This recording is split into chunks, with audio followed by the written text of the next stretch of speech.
প্রশ্ন, ইমাম সাহেব নামাজ পড়াচ্ছেন, ইয়াসিন শুরু করেছেন, ৩-৪টা আয়াত পাঠ হয়ে গেছে, এরপর ইমাম সাহেব ভুলে গেলেন, আয়াতের অংশ ভুলে গেলেন, আবার তিনি পেছন থেকে পড়তে শুরু করলেন, মনে করছেন যে না মনে পড়ে যাবে, কিন্তু মনে আসছে না। ২-৩ বার এবার ট্রাই করার পরেও তিনি সঠিকভাবে পড়তে পারলেন না। এখন করণীয় কি? ইমাম শাফি রাহিমাহুল্লাহ তার কিতাবুল উমের মধ্যে তার ফতোয়া ইমাম ইবনে কুদামা আল মুগনির মধ্যে আনছেন। তিনি বলছেন, যদি কেউ সূরাতুল ফাতিহা কমপ্লিট পড়ে নাই, পড়ার পরে যদি অন্য কোনো কিরাতে যদি ত্রুটি দেখা যায় বা পড়তে গিয়ে যদি কোনো বিস্মৃত হয়ে যায়, ভুলে যায়, মনে করতে পারছে না, কয়েকবার চেষ্টা করার পরে যদি ওইখানেই রুকুতে চলে যায়, যেতে পারবে। কেননা সালাত হওয়ার জন্য শর্ত এটাই, সূরাতুল ফাতিহাকে কমপ্লিট পড়া, এটা হচ্ছে ওয়াজিব। আর বাকি কিরাত করা কিছু উলামা বলেছে মুস্তাহাব, কে বলেছে সুন্নাত। জমহুরদের মত এটা সুন্নাত। সুন্নাতের মধ্যে যদি ত্রুটি হয় তাহলে সেক্ষেত্রে উলামাদের দুটো ভাগ, যদি কিরাত যদি বারবার মিস্টেক করে ফেলে তাহলে সহসিজদা দিয়ে দিবে, এটা জমহুর অধিকাংশের মতামত।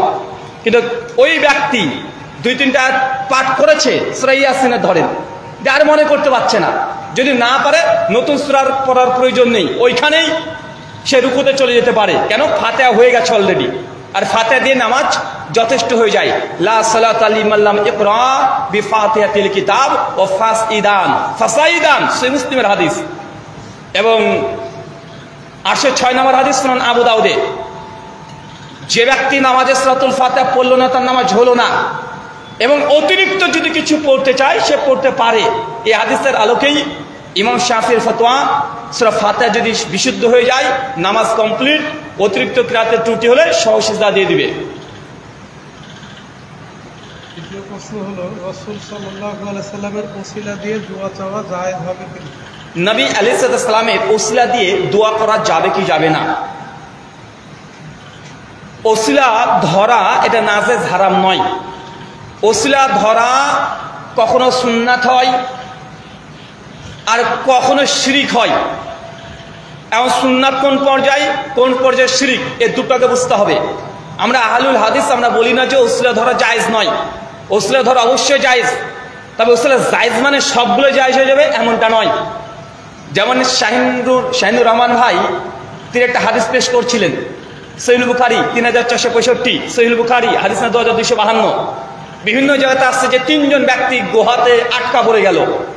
৩ জন তখন ৩ জনের নেক আমলকে সামনে রেখে আল্লাহর কাছে দোয়া করলেন। এ দেখেন ওসিলা, আপনি যদি জীবনে কোনো ভালো কাজ করেন, সে কাজকে ওসিলা বানিয়ে, আল্লাহ আমি এই কর্মটা তোমার খুশি করার জন্য করেছি, অতএব আজকে আমি বিপদে পড়ে গেছি, আল্লাহ তুমি ক্ষমা করো, আমাকে উদ্ধার করো। নেক কাজকে ওসিলা বানানো জায়েজ। ২, কোনো নেককার পরেজগার ব্যক্তি আছে, আপনি যদি কোনো মুসিবত বিপদে যদি পড়ে যান, তাহলে সেই ব্যক্তিকে গিয়ে বলতে পারেন যে ইমাম সাহেব আমি একটু বিপদে পড়ে গেছি, আমার ছেলে একটু অসুস্থ, আপনি আমার ছেলের জন্য দোয়া করে দেন। এটাই এক পদ্ধতির, এটাও ওসিলা, যেটা সহিহ বুখারী হাদিস নাম্বার ১০০৯, ১০, ১১ পরপর বর্ণনা আছে। আল্লাহ নবী আলাইহিস সালামের কাছে সকলে তার জীবিত থাকা অবস্থাতে ওসিলা বানাতেন। মৃত্যুর পরে আব্দুল্লাহ ইবনে আব্বাস থেকে বর্ণনা আসছে, সাহাবীরা আল্লাহ নবীর ওসিলা দিতেন না, তখন ইবনে আব্বাসকে বলতেন। কথা বুঝতে পারলেন? এখন অনেকে মনে করেন ওসিলা নবীর ধর্মীয় সমস্যা কোথায়, একটা উদাহরণ দিয়ে বুঝতে পারবেন। আচ্ছা বলেন তো, আকাশ থেকে বৃষ্টি দেন কে? আল্লাহ দেয়। দায়িত্বে কোন ফেরেশতা আছে? দিয়েছে। এখন কেউ যদি বলে যেহেতু মিকাইলকে আল্লাহ দায়িত্ব দিয়েই দিয়েছেন, বৃষ্টি কোথায় কিভাবে দিতে হবে, তাই আপনি যদি দোয়া করেন, হে মিকাইল তোমার ওসিলাতে আমি আমাদের গ্রামে বৃষ্টি চাচ্ছি, বলেন জায়েজ হবে না না জায়েজ? ওসিলা যদি বৈধই হতো, এই ওসিলা নবীর ওসিলা যদি বৈধ হতো, তাহলে ফেরেশতা মিকাইলের ওসিলা বৈধ হতো না? যদি কেউ ফেরেশতা মিকাইলের ওসিলাতে দোয়া করে যে মিকাইল তোমাকে তো আল্লাহ সমস্ত দায়িত্ব দিয়ে দিয়েছে, কোথায় তুমি বৃষ্টি দিবে, কোথায় দিবে না, কত পরিমাণ দিবে, কত ঘন্টা দিবে, কত মিনিট দেবে, তো মিকাইল একটু মেঘটা আমাদের গ্রামের দিকে একটু ঘুরিয়ে দাও, তুমি তো আল্লাহর ফেরেশতা, তুমি আমাকে বৃষ্টি দাও, ভাই এই দোয়া যদি করে এটা কি জায়েজ হবে না শিরক হবে? তো আল্লাহ নবী আলাইহিস সালামকে ফরসে কবা আর্গুমেন্ট যদি ধরে নি যে আল্লাহ সৃষ্টির সমস্ত পাওয়ার ক্ষমতা দিয়ে দিয়েছে, তারপরেও স্রষ্টাকে বাদ দিয়ে কোন সৃষ্টির ওসিলা ধরা এটা বৈধ কিভাবে হতে পারে? কথা বুঝতে পারলেন মনে হয়? আসলে বিষয়টি স্পষ্ট হয়েছে। মানুষের যখন মৃত্যুর সময় ঘনিয়ে আসে তার কানে কালেমা পড়া বা তালকিন করা সঠিক নিয়ম কি? মানুষ যখন মৃত্যুশয্যায় শায়িত মহর্ষ ব্যক্তির পাশে গিয়ে কোরআন মাজিদ পাঠ করা বা পাশে গিয়ে কালেমা লা ইলাহা ইল্লাল্লাহ বলানো এটা কতটুকু বৈধ? কোরআন মাজিদ পাঠ করতে হবে এই মর্মে সুনান তিরমিজি আবু দাউদে যে বর্ণনা আসছে সূরা হাসর পড়তে হবে। শেখ আলবানী, শেখ শুয়াইব আরনাউত, হাফেজ জুবাইর আলী জাই রাহিমাহুল্লাহ তিনজন মুহাদ্দিস এই সনদকে যঈফ বলেছেন, এটা আমলযোগ্য না। দ্বিতীয়ত, মৃত ব্যক্তির পাশে গিয়ে তাকে কালেমা পাঠ করানো, যে লা ইলাহা ইল্লাল্লাহ এটা বলানো জায়েজ, এটা বলানো জায়েজ। তবে বেশি মৃত ব্যক্তিকে প্রেশার ক্রিয়েট করা যাবে না। কথা বুঝতে পারলেন? যদি সে স্বেচ্ছায় বলে, ওলামারা তো এখানে বলতেছে এইভাবে, তাকে জোর করে বলানোর দরকার নেই। পাশে গিয়ে তাকে শুধু বলেন, তার পাশে গিয়ে আপনি নিজে বলেন লা ইলাহা ইল্লাল্লাহ, লা ইলাহা ইল্লাল্লাহ। সে যদি মুমিন হয় সে নিজেই এই জিকির, এই কালেমা পাঠ করতে শুরু করে দিবে। আর একবার যদি পাঠ করে ফেলে তাকে জোর করে আর কোনো কথা বলবেন না। কেন? সেই মুসলিমের হাদিস, কেউ যদি তার সর্বশেষ বাক্য লা ইলাহা ইল্লাল্লাহ যদি পাঠ করে দাখালাল জান্নাহ, ওই ব্যক্তি জান্নাতে যাবে। তখন একজন ব্যক্তি, মুমূর্ষু ব্যক্তি তাকে গিয়ে বললেন লা ইলাহা ইল্লাল্লাহ বলেন। দেখছে সে বলল, একটু তার মেয়ে এসে বলছে আব্বা এখন কেমন লাগছে? দেখছে বলছে মোটামুটি ভালো লাগছে। তাহলে তার শেষ কথাটা কি হলো? কোনটা হয়ে গেল? মোটামুটি ভালো লাগছে। তার জন্য আব্দুল্লাহ ইবনুল মুবারক রাহিমাহুল্লাহ বলছেন যে মৃত ব্যক্তির সঙ্গে যখন মুমূর্ষু ব্যক্তি এই পর্যায়ে তার সঙ্গে অধিক পরিমাণে কোনো কথা জিজ্ঞাসা করা উচিত নয়। শুধু তার পাশে গিয়ে বারবার মানুষ যারা থাকবে তার কানে কাছে গিয়ে স্মরণ করে দিবে লা ইলাহা ইল্লাল্লাহ, লা ইলাহা ইল্লাল্লাহ, যেন ও যেন সবসময় এটাকে বলতে থাকে। এটাই যেন তার শেষ বাক্য হয়। জোর করা, প্রেশার ক্রিয়েট করা, বলেন করে চিৎকার মারা, এগুলো করা যাবে না। কোন লোক যদি বলে আমার বাড়িতে কোনো বাচ্চা অসুস্থ, বাচ্চা ছেলে কান্না করছে, একটু পানি পড়ে দাও বলে যদি পানি কারো কাছে পড়ে নেওয়ার আবদার করে, এটা শরীয়তের কাছে কোনো জায়েজ? বাচ্চা কাঁদাকাটি করছে, ইমাম সাহেবের কাছে এসেছে বা অন্য কোনো আলেমের কাছে এসে বললেন যে এই যে গ্লাস আছে, এই গ্লাসে একটু পানিটাকে পড়ে দেন, মানে কোরআনে কোনো আয়াত পড়ে এটাকে ফুঁক দিয়ে দেন। এটা কতটুকু বৈধ? জায়েজ।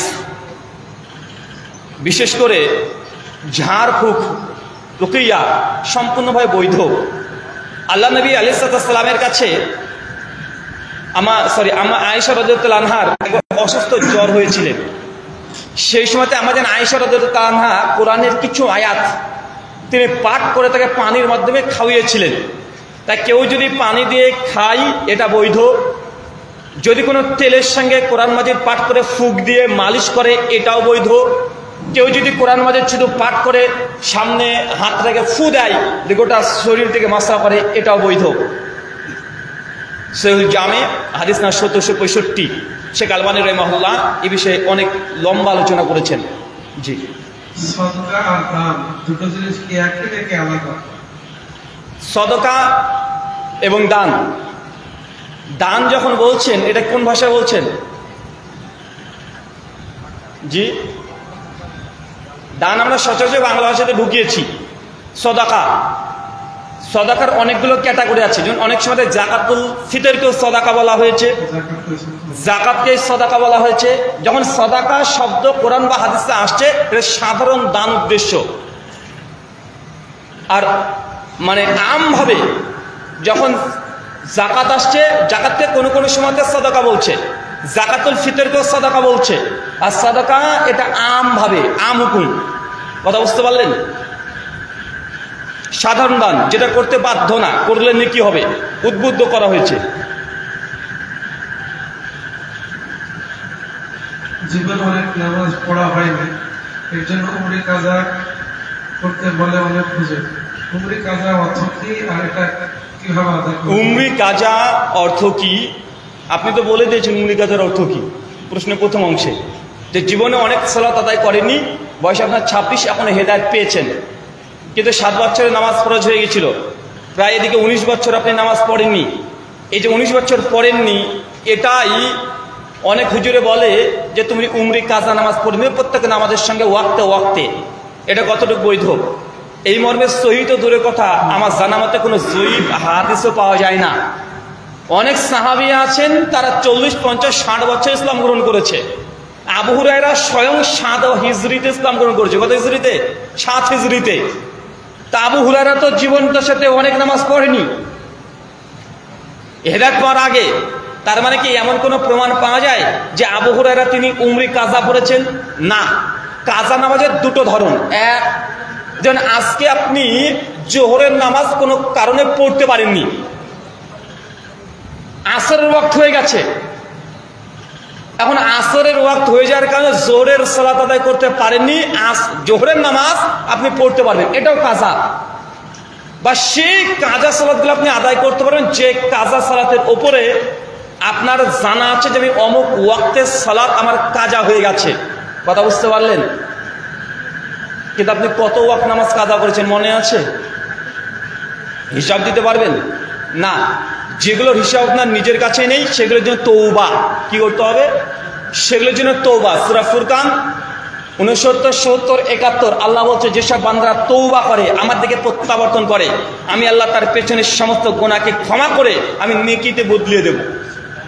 তওবা করলেই বিগত দিনে যে সালাত আদায় করেননি আল্লাহ ক্ষমা করে দিবেন, ইনশাআল্লাহ ক্ষমা করে দিবেন।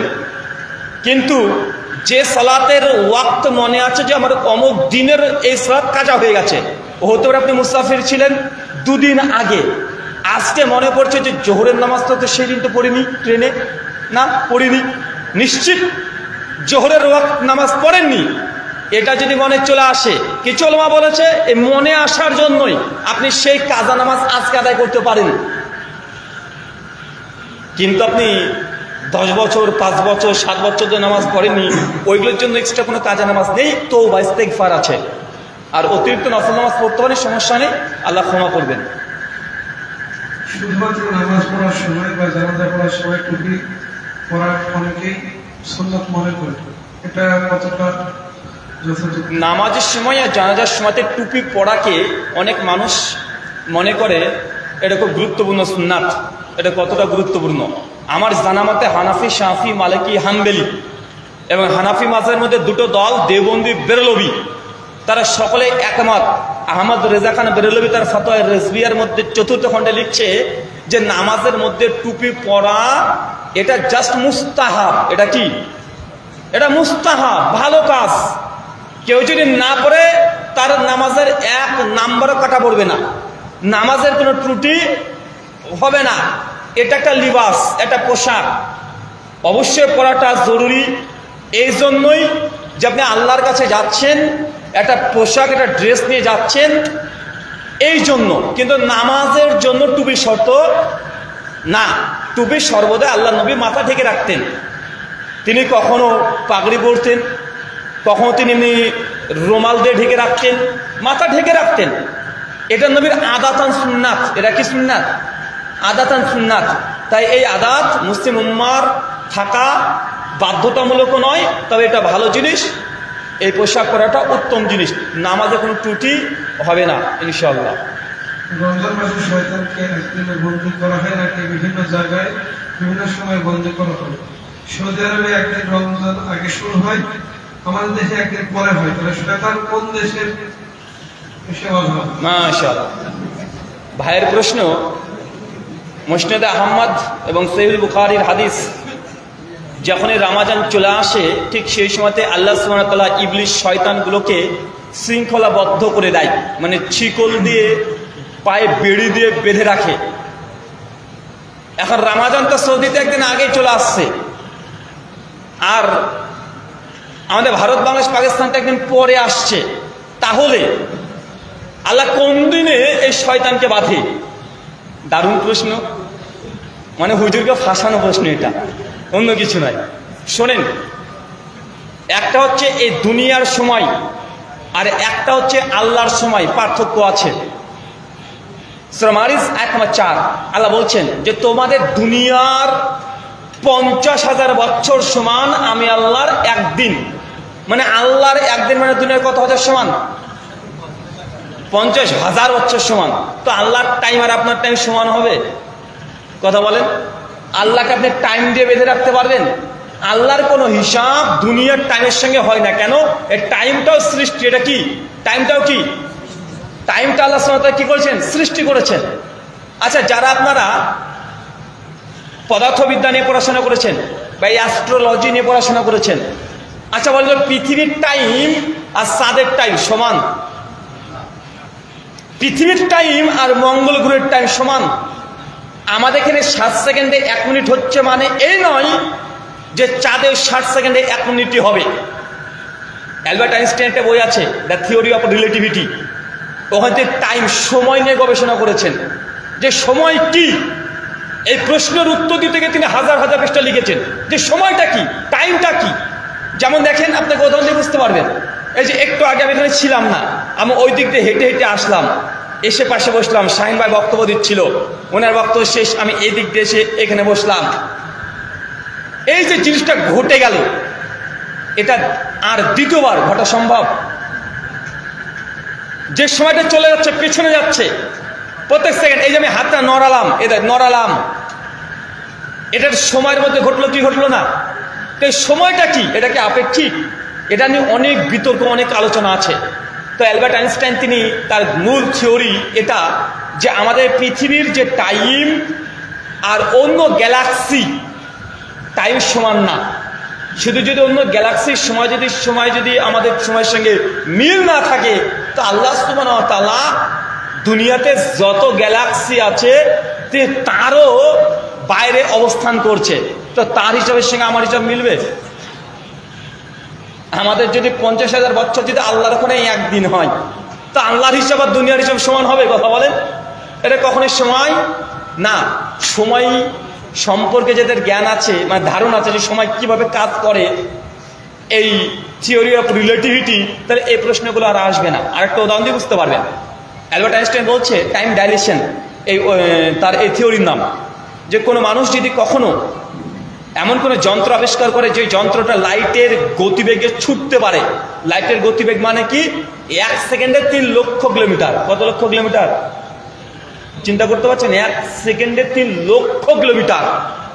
1 সেকেন্ডে কলকাতা কত কিলোমিটার? 240।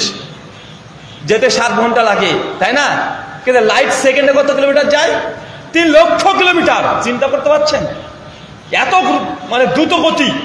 অ্যালবার্ট আইনস্টাইন বলছে কোনো মানুষ যদি কখনো এমন যন্ত্র আবিষ্কার করে আর সেই যন্ত্র করে সে মানুষ যদি চাপে যে টাইম ট্রাভেল করে, তাহলে এই মানুষের এমন একটা পজিশন চলে আসবে যেতে যেতে তার জন্য টাইমটা, পৃথিবীর টাইমটা স্থির হয়ে যাবে। পৃথিবীর টাইম আর টাইম না, ওটা থেমে যাবে, স্টপ হয়ে যাবে। পৃথিবীর টাইম তার জন্য আর টাইম থাকবে না, তবে সময় তখন আপেক্ষিক হয়ে যাবে।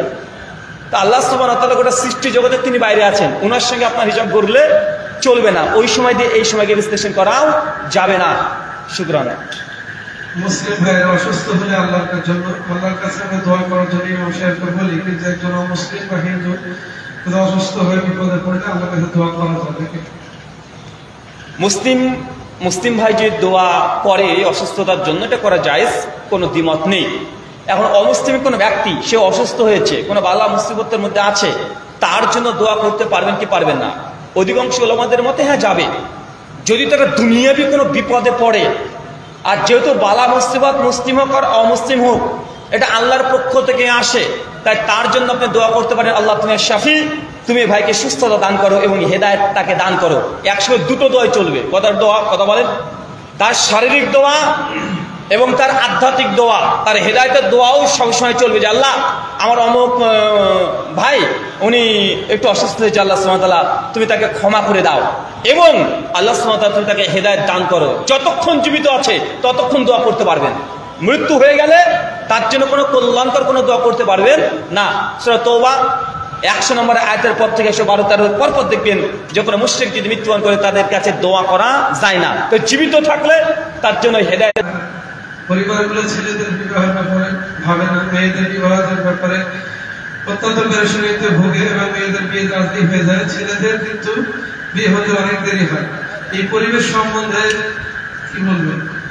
খুব দুঃখের বিষয় ভাই, চরম অন্যায় আপনার সঙ্গে হচ্ছে যে মেয়েদের একটু দ্রুতই বিয়ে হয়ে যাচ্ছে কিন্তু ছেলেদের একটু দেরি হয়ে যাচ্ছে।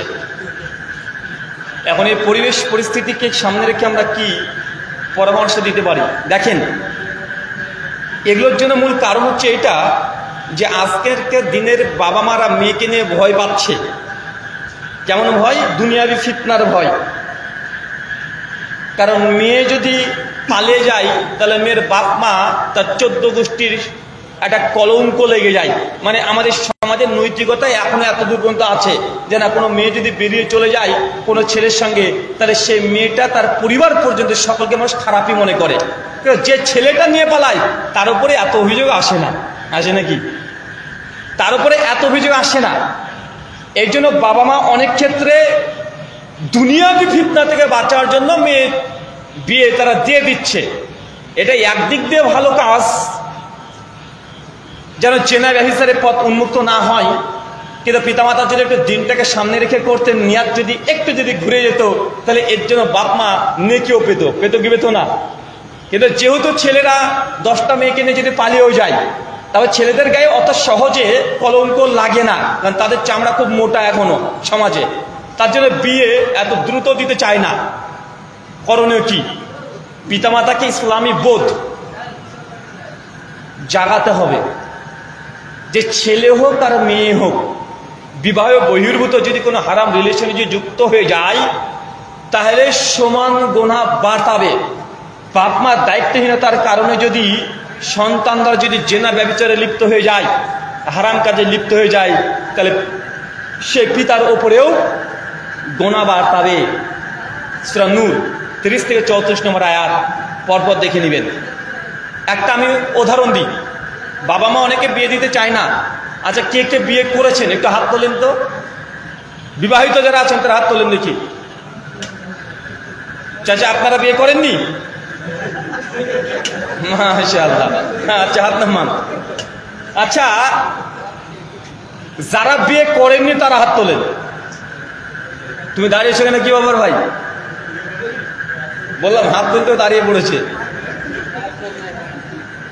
বিয়ে করেনি তোমরা? সব গরিব মিসকিন এগুলো। হ্যাঁ, আচ্ছা শোনেন, যারা বিয়ে করেছেন, চাচা আপনার কাছে প্রশ্ন, আপনি ভয় পাচ্ছেন যে ছেলেটাকে বিয়ে দিচ্ছেন না, ছেলেটা বয়স 18 পার হয়ে গেছে, তবু বিয়ে দিচ্ছে না কেন?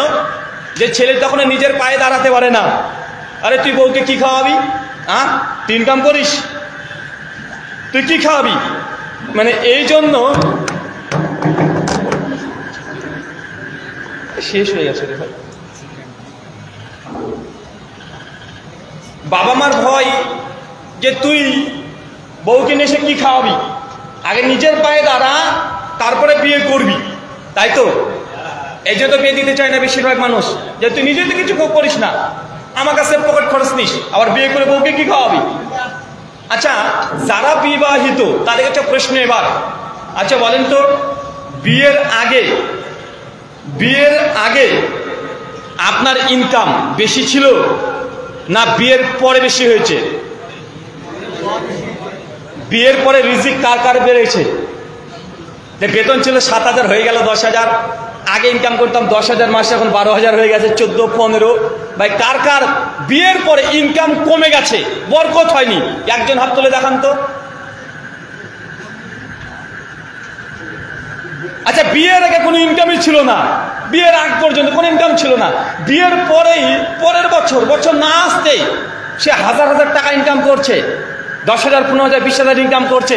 এমন কেউ এখানে আছেন যে বিয়ের আগে তেমন ইনকাম ছিল না, বিয়ের পরে মানে ইনকাম বাড়তে শুরু করে দিয়েছে? কে আছেন? হাত তোলেন তো। মাশাআল্লাহ, হাত নামান। কারণ বিয়ে হচ্ছে জীবন্ত পুরুষদের মুজিজা। বিয়ে হলেই আল্লাহ রিজিক বাড়াবেন, এটা আল্লাহর কোরআনের আয়াত। যতক্ষণ পর্যন্ত আপনার সন্তান না হচ্ছে ততক্ষণ মমতা দিয়েও ওই মিড ডে মিলের খাবার আপনাকে দেবে না। তা আপনার বউ যদি না আসে আল্লাহ আপনার রিজিক বাড়াবে কেন? বুঝতে পারলেন মনে হয়? আগে বউ নিয়ে আসেন, তারপর রিজিক বাড়বে। আর বলছে অনেক ছেলে দেখছে আমাদের বন্ধু পর্যন্ত বয়স 27, 28, 30, 32, 33 পার হয়ে যাচ্ছে। কিরে বিয়ে করছিস না কেন?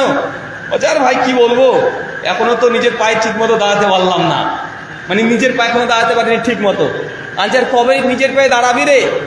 দাঁড়াতে দাঁড়াতে দেখছি এমন সময়তে নিজের পায়ে দাঁড়ালি, তখন বিয়ের পরে দেখা যাচ্ছে তোর অন্য কিছু দাঁড়াচ্ছে না, তখন কি করবি? বউ থাকবে তো আবার, তো নিজের পায়ে দাঁড়াতে গিয়ে শেষ পর্যন্ত কলকাতা হারওয়ালা আবার যেতে যেন না হয়। তাই বাপ মা তাদের সচেতন হওয়া উচিত। আল্লাহ সুবহানাহু ওয়া তাআলা পিতা মাতা সহ যারা আছেন, যারা গরিব মিসকিন এখন বিয়ে করেননি বা হয়নি, আল্লাহ এদিকে নেককার পরেজগার সলেহা দোয়া করবো নাকি? গার্লফ্রেন্ড না বহু, আল্লাহ স্ত্রী দান করো, আমিন। চাচা আমিন বলছে গো, এই দিদি হাতে যদি আমিন বলে তাহলে তো আর একটা চাচি চলে আসবে, যে কোনো দোহাতে আমিন বলিয়েন না। আসসালামু আলাইকুম প্রিয় সাহেব, আমি একজন মেয়েকে ভালোবাসতাম, আমাকে না জানিয়ে অন্য জায়গায় বিয়ে দিয়ে দিয়েছি। এর জন্য আমার মনে অনেক খারাপ ছিল। এখন আমার মন, আমি বেঁচে থাকতে মন চাই না। এ ব্যাপারে আপনি কি উপদেশ দেন? মাশাআল্লাহ, একদম দেবদাস।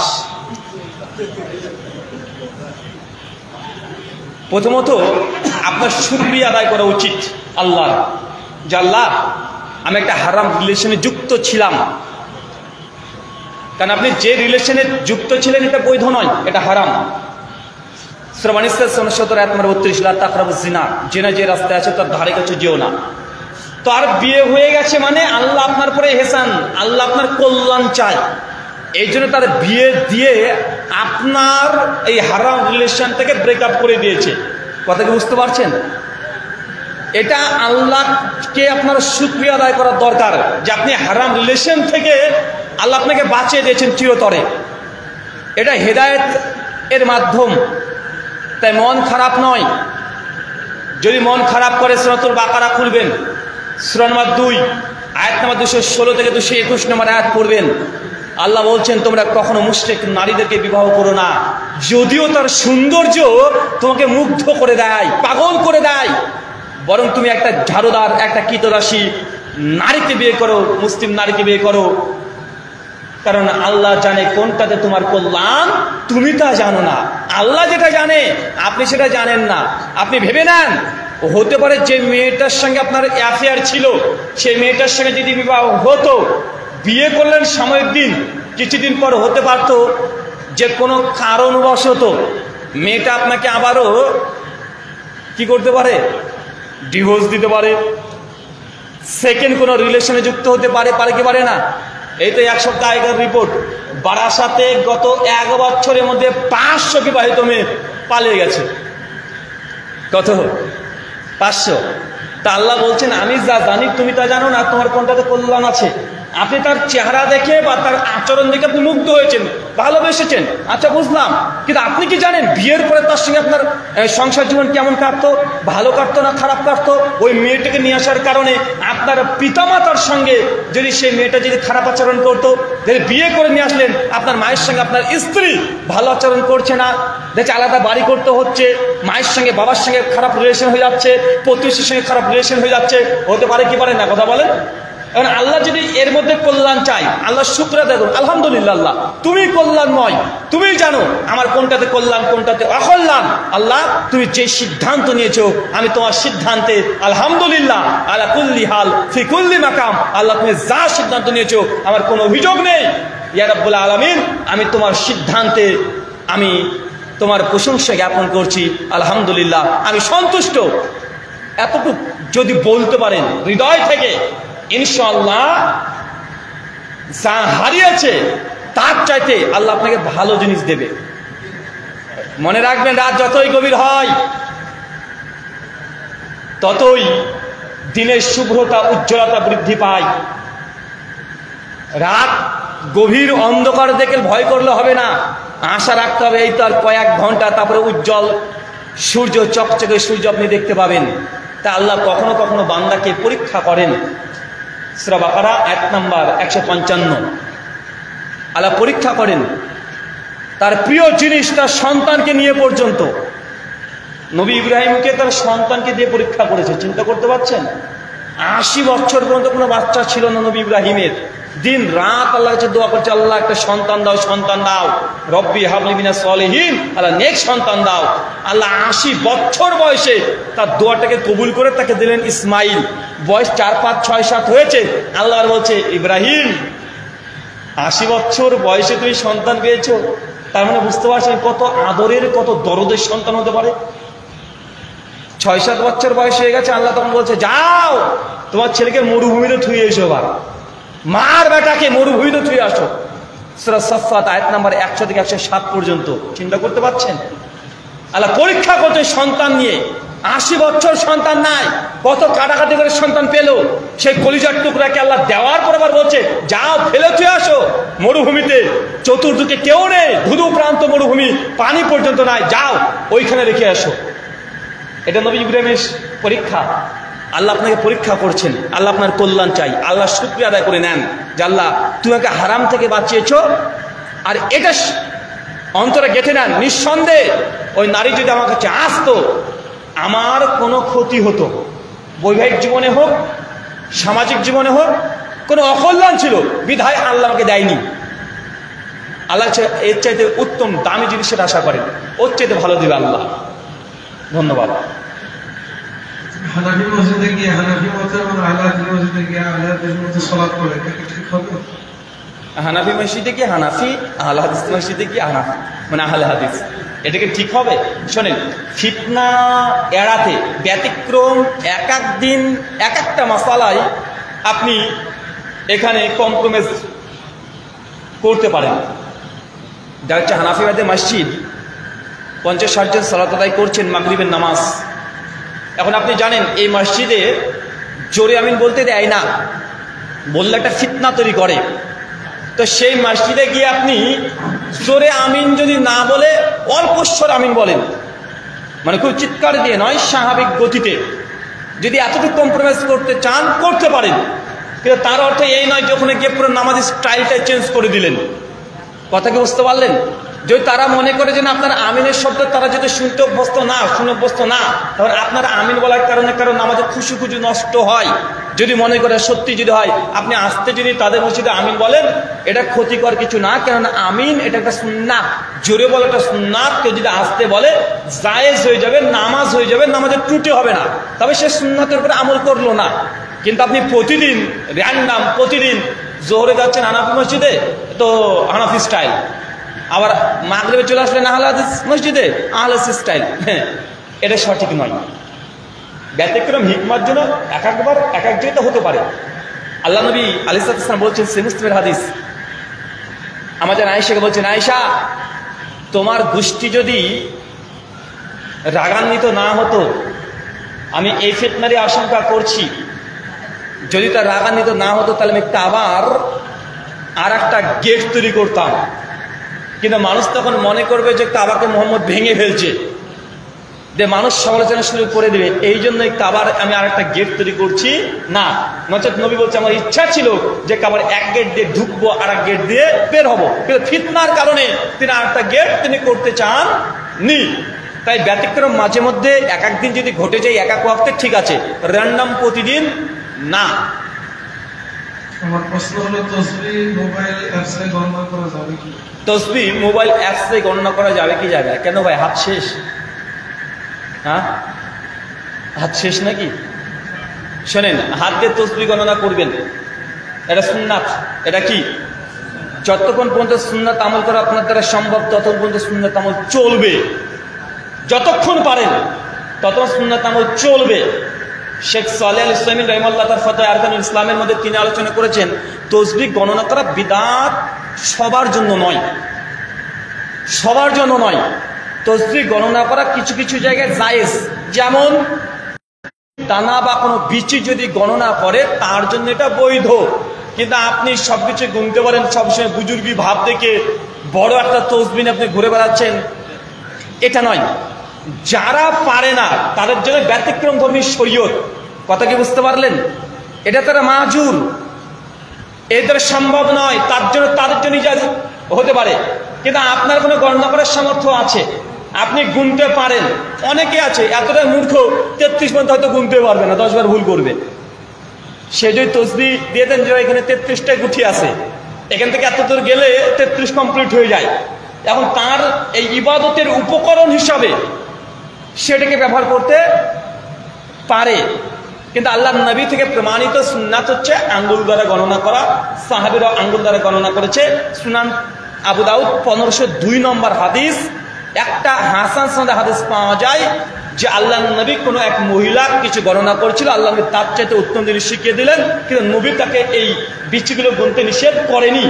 এই জন্য শেখ উসাইমিন বিন বাজ রাহিমাহুল্লাহ এবং সালাফদের মধ্যে অনেকে বলেছে গণনা করা বিদআত, সবার জন্য নয়, কিছু কিছু মানুষের জন্য।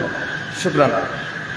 এখানে দুটো প্রশ্ন হলো, বিনা ওযুতে দোয়া করা যাবে কিনা, আর নিয়াত করা যাবে, মুনাজাত করা যাবে বিনা ওযুতে দোয়া, এটা আল্লাহ পুষ্কর নিষ্কার করা। বিনা ওযুতে দোয়া করতে পারবেন কি পারবেন না? পারবেন। দোয়া করার জন্য ওযু করার শর্ত নয়। দোয়া আপনি ওযু নেই, নামাজ পড়লেন, এখন ওযু নেই, এখন আপনাকে এসে সালাম দিল, এখন আপনি উত্তর দিতে পারবেন কি পারবেন না? তো ওয়ালাইকুম আসসালাম, এটা কি দোয়া না? কি বলছেন? এটা তো দোয়া। তো দোয়ার জন্য ওযু শর্ত নয়। যে নিয়াত, প্রশ্ন না, যে নিয়াত আর মুনাজাত করা যাবে কি না। আসসালামু আলাইকুম সাহেব, আমার প্রশ্ন হলো যে নিয়াত আর মুনাজাত করা যাবে কি যাবে না? ও আচ্ছা আচ্ছা,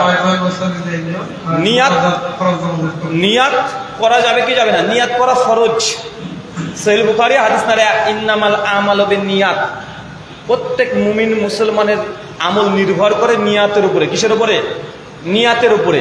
নিয়াত করা কি ফরজ, তবে নিয়াত করা ফরজ। নিয়াত পড়া, সমাজে কি নিয়াত করে না পড়ে? পড়া। ওই যে নামাজ জোহরের জন্য এক নিয়াত, আসরের জন্য এক নিয়াত, মাগরিবের জন্য এক নিয়াত। জানাজাতে চলে গেছেন, অনেকে মানুষ ওযু করা ঠিকভাবে জানে না, চলে গেছে, ইমাম সাহেব তখন বলছে এখন জানাজার নামাজ হবে 4 তাকবীরের সহিত। শোনেন, আপনারা আরবিতে নিয়াত পড়েন, আর যারা আরবিতে জানেন না তারা বাংলাতে বলেন। কি বলবেন? ইমাম সাহেবের পেছনে কিবলার দিকে মুখ করিয়া 4 তাকবীরের সহিত জানাজা সালাত আদায় করছি, আল্লাহু আকবার। শোনেন, যারা এতটুকু বলতে পারবেন না তারা বলেন ইমামের জানিয়াত, আমারও তাই নিয়াত, আল্লাহু আকবার। তো ভাই, এটা নিয়াত পড়া, এটা কি? হাদিস বলছে নিয়াত করা। নিয়াত এসেছে আরবি শব্দ নাওয়া থেকে। নাওয়া মানে বিচি। বিচি বুঝেন তো? বিচি। চাচা, বিচি কোথায় থাকে? মাটির তলায় না উপরে? হ্যাঁ, বিচি থেকে মাটির তলে। তো নিয়াত থাকার হৃদয়ের ভেতরে। নিয়াতের কাজ মুখে নয়। নিয়াত কোথার কাজ? কলবের। এটা অন্তর থেকে হবে, এটা মুখের কাজ নয়। আমি প্রায় একটা উদাহরণ দিই। নিয়াত করার পড়া বুঝাতে গিয়ে, ধরেন একটা চোর আপনার বাড়িতে চুরি করেছে, চোরটাকে ধরে নিয়ে চলে গেছে পুলিশে। পুলিশ থানা থেকে বেধরে পেটাচ্ছে আর বলছে বল আর কখনো চুরি করবি? চোর মারের ভয়ে বলছে স্যার ছেড়ে দেন, জিন্দগি তার চুরি করবো না, ছেড়ে দেন স্যার, আর কোনোদিন চুরি করবো না। আর মনে মনে চোর বলছে বেটা তুই আমাকে এত মারছিস, ছেড়ে দে, তোর বাড়িতেই আগে করব। বলেন তো চোরের নিয়াত কোনটা? মুখ দিয়ে চিৎকার দিয়ে বলছে না চুরি করবো না, আর মনে মনে বলছে বেটা তুই আমাকে এত মালিক, ছেড়ে দেখ, তোর বাড়িতে আগে করবো। বলেন তো নিয়াত কোনটা? যেটা মুখ দিয়ে বলছে এটা, না যেটা অন্তর থেকে বলছে সেইটা?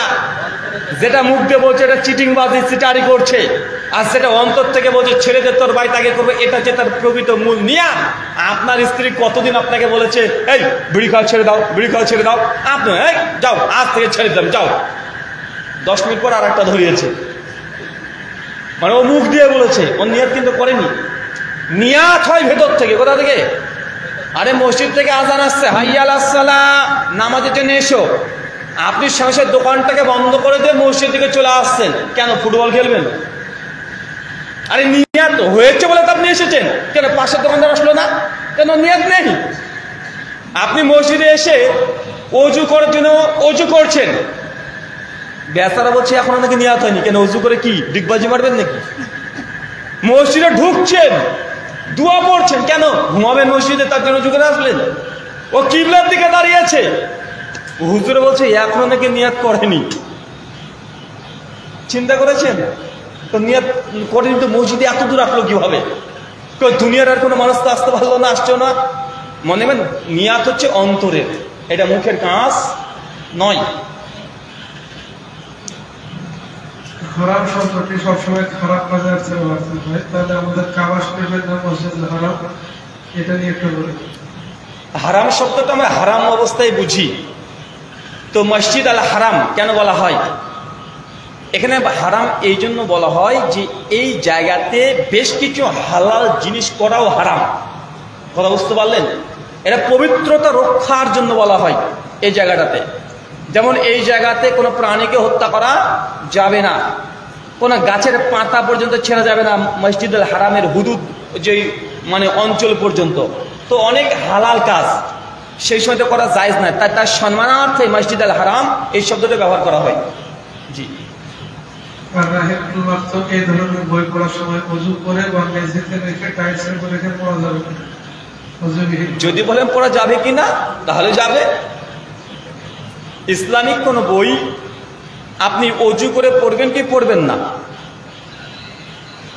সাধারণত ইসলামিক কোনো বই হোক, কোনো দোয়ার বই হোক, কোনো কিছু হোক, ইলম চর্চার প্রতি যদি আগ্রহ থাকে, যদি পবিত্রতা অতিরিক্ত করতে চান, এটা আপনি করতে পারেন। ইমাম বুখারী রাহিমাহুল্লাহ যখন তিনি সহিহুল বুখারী রচনা করছিলেন মসজিদুল নববীতে বসে, তখন প্রত্যেক হাদিস লেখার পূর্বে তিনি অজু করে 2 রাকাত নামাজ পড়তেন।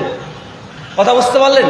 তা আপনি যদি জ্ঞান চর্চা না, জ্ঞান চর্চার উদ্দেশ্যে আপনি একটা সময় নির্ধারণ করেছেন, এই সময় আপনার উদ্দেশ্য যে আমি জ্ঞান অর্জন করার পূর্বে আমি অজু করে পাক পবিত্র হয়ে আমি সেখানে বসবো, আপনি করতে পারেন। এটাই কোরআন সুন্নাহর প্রতি ভালোবাসা থেকে। তবে এটা বাধ্যতামূলক নয়, এটা সুন্নাত নয়, বরং এটা মুস্তাহাসানা, উত্তম কাজ, এর বেশি কিছু নয়। নিজের জন্মদিনে মুসলিম হিসেবে আমাদের করণীয় বা বর্জনীয় কি? নিজের জন্মদিনকে কেন্দ্র করে করণীয় এবং বর্জনীয় কি? শরীয়তের দৃষ্টিকোণ থেকে কিছু পাওয়া যায় না যে জন্মদিনকে কেন্দ্র করে কি করবেন। তবে আল্লাহ নবী আলাইহিস সালাম থেকে যেটা সহিহ পাওয়া যায় 1164 নম্বর হাদিস, যে আল্লাহ নবীকে সাহাবীরা জিজ্ঞেস করছেন, ইয়া রাসূলুল্লাহ আপনি সোমবারে কেন রোজা রাখেন? তো আল্লাহ নবী বলছেন, সোমবার আমার জন্মবার, তাই শুকরিয়া জ্ঞাতার্থে আমি এই দিনে আমি সিয়াম রাখি। আর বৃহস্পতিবারের সাপ্তাহিক মানুষের আমল নামা আল্লাহ কাছে পৌঁছায়, তার জন্য বৃহস্পতিবারের দিন আমি এই সিয়াম রাখি। এই হাদিসকে অনেকেই দলিল নিয়ে বলেছেন, কেউ যদি তার জন্মদিনের শুকরিয়ার জন্য ওই বারটাকে যদি সিয়াম রাখে, এটা নাজায়েজ হারাম নয়, তবে এটা সুন্নাত নয়। যদি এটা সুন্নাত হতো তাহলে সাহাবীদের মধ্যে অধিক পরিমাণে আমল পাওয়া যেত। কথা বুঝতে পারছেন? যে সাহাবীরা নিজেদের জন্মবারে তারা সিয়াম রাখছে, যেহেতু এই হাদিস থেকে সাহাবী এবং তাবেঈরা এই অর্থ নেয়নি, তাই এখান থেকে নিজের জন্মবারে সিয়াম রাখা সুন্নাত এ ফতোয়া দেওয়াও যাবে না। একটা উদাহরণ দিয়ে বুঝতে পারবেন। আল্লাহ নবী আলাইহিস সালাম সহিহ মুসলিমের হাদিস কিতাবে জানাইজে আসছে, যে একটা কবরের পাশ দিয়ে গেলেন, তিনি কবরে আযাব শুনতে পেলেন। নবী সাহাবীদেরকে বললেন, যেখানে মানুষদের উপরে কবরে আযাব হচ্ছে, 2টো কারণ। এক, এরা পবিত্রতা অর্জন করতো না প্রস্রাব পায়খানার পরে। আল্লাহ নবী করলেন কি, একটা খেজুর গাছের ডাল নিয়ে এসে কবরে পুঁতে দিলেন। নবী বললেন, যতক্ষণ এই বৃক্ষের রস থাকবে ততক্ষণ পর্যন্ত আযাব দেওয়া হবে না। এখন নবী এই কাজটা করেছেন, এখন নবী করেছেন বলেই এটা সুন্নাত হয়ে যাবে না। কেন? কারণ সুন্নাত তখন হবে যখন এই কাজটা আল্লাহ নবী আরো অনেক কবরের উপরে তিনি করতেন, বা সাহাবীরা এখান থেকে দলিল নিয়ে সমস্ত কবরে তার যদি এই গাছের ডাল পুঁতে দিতেন তাহলে এটাকে সুন্নাত বলা যেত। কিন্তু আল্লাহ নবী ব্যতিক্রম একটা কবরে করেছে। সাহাবীরা এখান থেকে এ শিক্ষা এ বুঝ নেয়নি যে প্রত্যেক কবরস্থানে কবর দেওয়ার পরে একটা ডাল পুঁতে দিতে হবে, তাহলে কবর আযাব আর হবে না। সাহাবীরা এ বুঝ নেয়নি বিধায় এই কবরের ডাল পোঁতা এটাও সুন্নাত না। কেন আমরা আগে থেকে বলি কোরআন হাদিস বোঝার জন্য ফাহামুস সালাফ, সালাফদের বুঝ এটা গুরুত্বপূর্ণ, সাহাবীদের বুঝ এটা গুরুত্বপূর্ণ। সাহাবীরা নবীর কথাগুলোকে কিভাবে বুঝেছে সেখান থেকে শরীয়ত সাব্যস্ত হয়।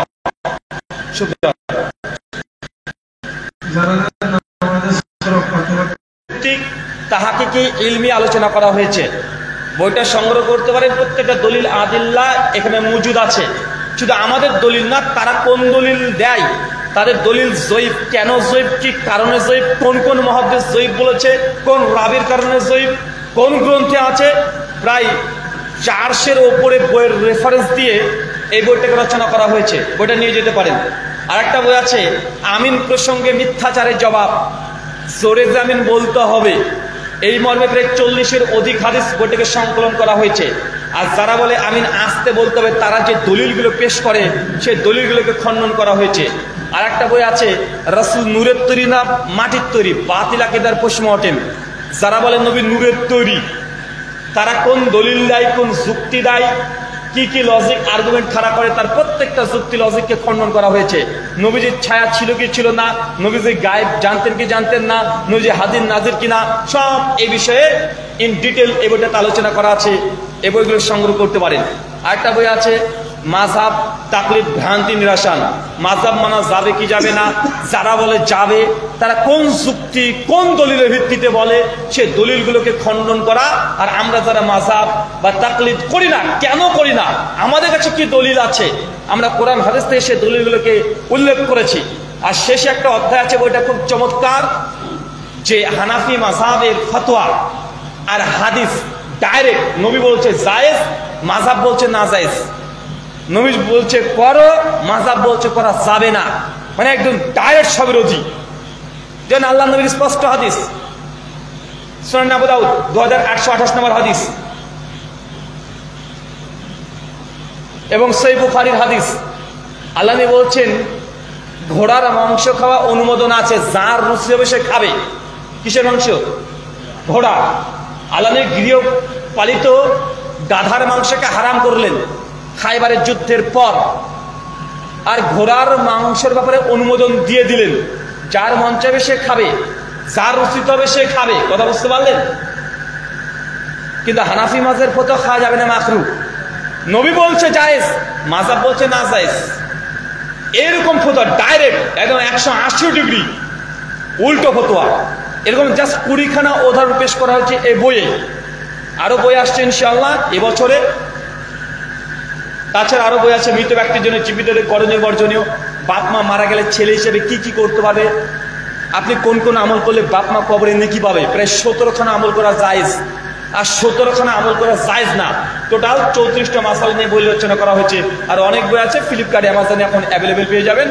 আর বইগুলো সংগ্রহ করতে যদি চান, আমাদের এই বইগুলোতেই নাম্বার দেওয়া আছে, যোগাযোগ করতে পারবেন। জানাজা সূরাতুল ফাতিহা, বইটার মধ্যে অনেক ডিটেল আলোচনা আছে। আব্দুল্লাহ ইবনে আব্বাস থেকে সহিহ বুখারী মুসলিমের একাধিক হাদিস, যে আল্লাহর নবী তিনি জানাজা সালাত আদায় করালেন, সূরাতুল ফাতিহা পড়লেন। ইবনে আব্বাস বলছেন আমরা তখন শুনতে পাচ্ছিলাম যে নবী ফাতিহা পড়ছে। একাধিক হাদিস। আর অধিকাংশ মুহাদ্দিস ওই হাদিসকে দলিল বানিয়েছে লা সালাতা লিমান লাম ইয়াকরা বিফাতিহাতিল কিতাব, যে ব্যক্তি নামাজ পড়লো ফাতিহা পড়েনি তার নামাজ হয়নি। বুখারী 756। লা সালাতা, লা সালাতা মানে কোনো সালাত নাই, কোন সালাত মানে যার নাম সালাত সেখানে ফাতিহা লাগবে।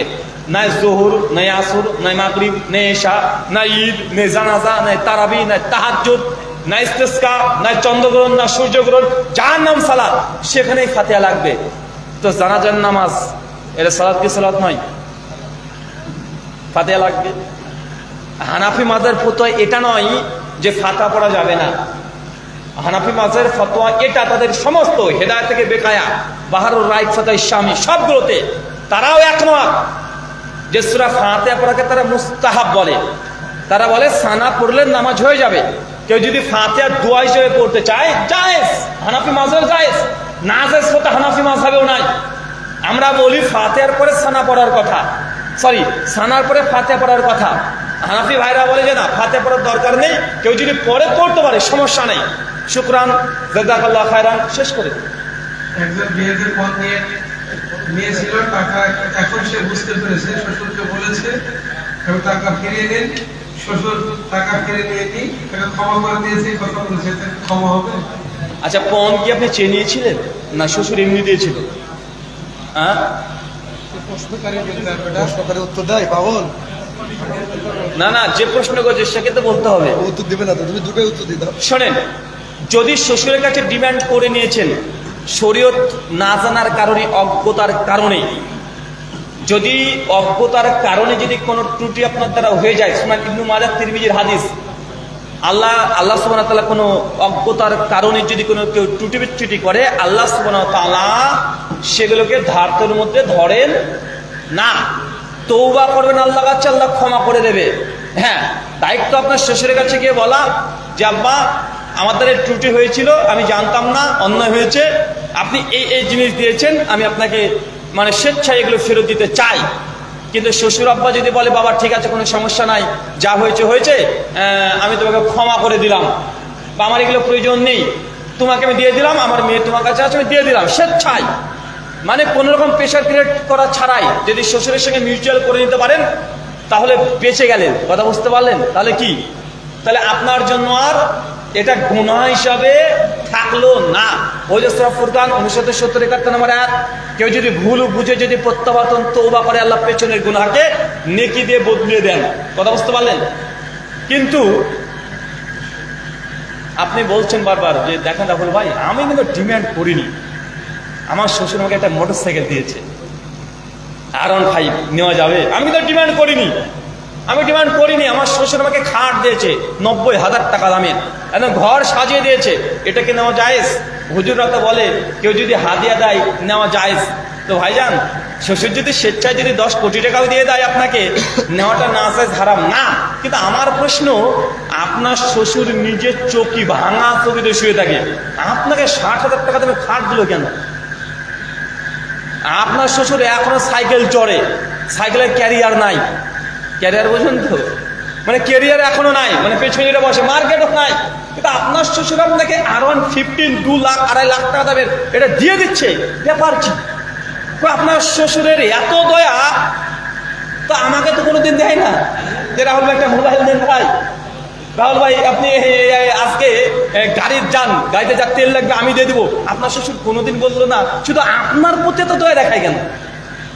আপনি তো বলছেন দেখেন হাদিয়া নেওয়া তো জায়েজ, আল্লাহ নবীও তো ফাতেমা রাদিয়াল্লাহু আনহাকে হাদিয়া হিসেবে দিয়েছিল, অবশ্যই দিয়েছিল, অবশ্যই আপনিও আপনার শ্বশুর দিলে আপনি নিতে পারবেন, না জায়েজ হারাম নয়।